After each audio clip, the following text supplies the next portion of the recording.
An unexpected event that suddenly shifted the world stage and its prophetic significance. Our longtime friend, Pastor Jimmy Evans, joins us to cover the breaking news of Iran's president and foreign minister's sudden death via helicopter crash. Listen as he reveals why he believes this event is prophetically significant and how we should direct our attention in the days to come. If you want to see more interviews like this, be sure to like, comment, and subscribe to our channel to be the first to know when new videos drop. We're so excited to have you and to get your expert opinion on all of this. For those that don't know, Pastor Jimmy, tell us more about the horrendous leadership behind the president and his foreign minister from Iran. I know that he has often been referred to as the butcher.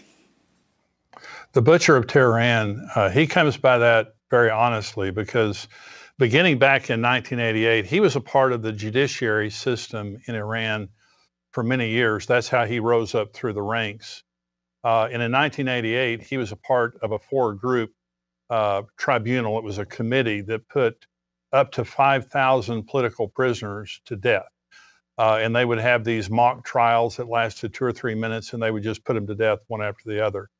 And so he was notorious for hanging, shooting, beheading, all different kinds of cruel manner of just terrorizing the population of Iran to conform to the Ayatollah and to the supreme leader. And he was next in line.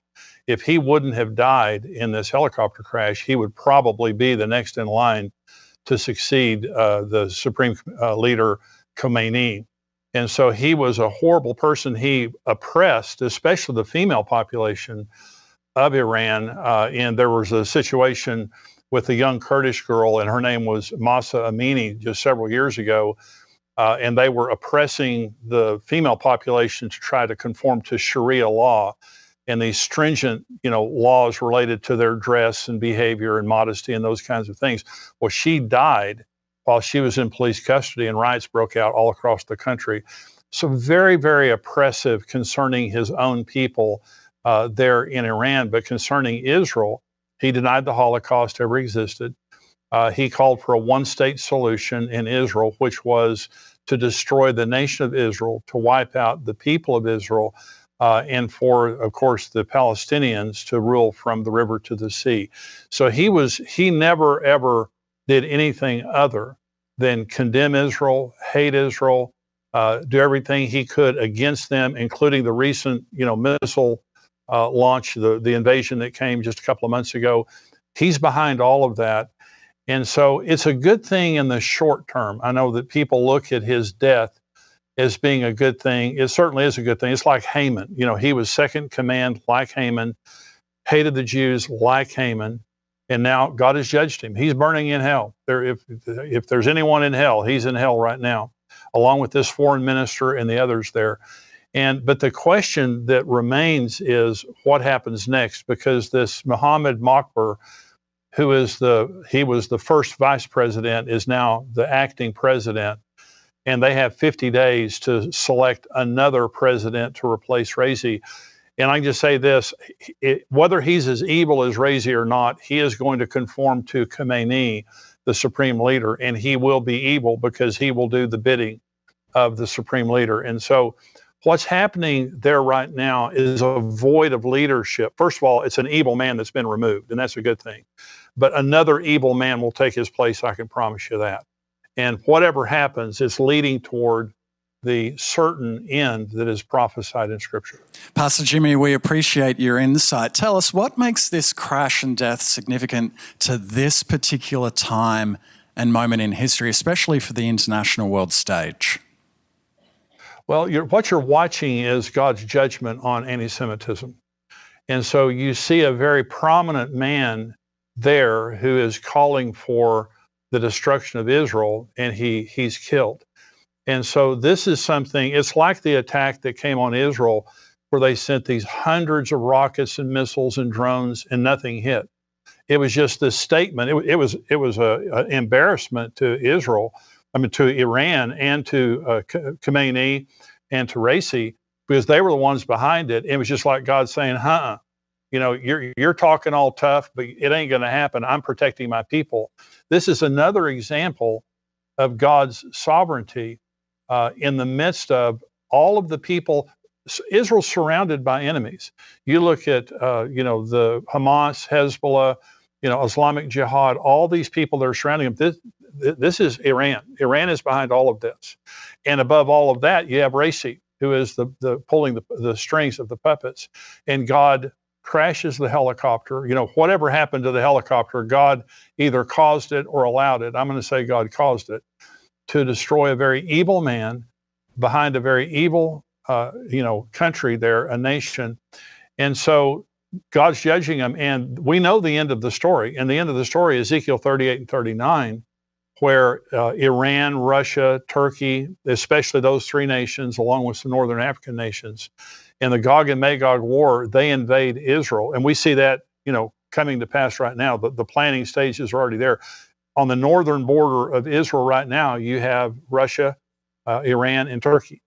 And so it's all coming, the stage is being set. But God, when the Gog and Magog war occurs, Israel does not defeat them. God directly defeats them. And so what we're seeing in this, Raisi's death is God is against those people. He's for Israel.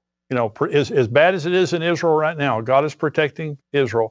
And see, God doesn't just love the Jews, he loves everyone. An example of that is millions of people are being saved right now in Iran. By the way, there are celebrations all over Iran concerning the death of President Raisi, because the Iranian people hate their government.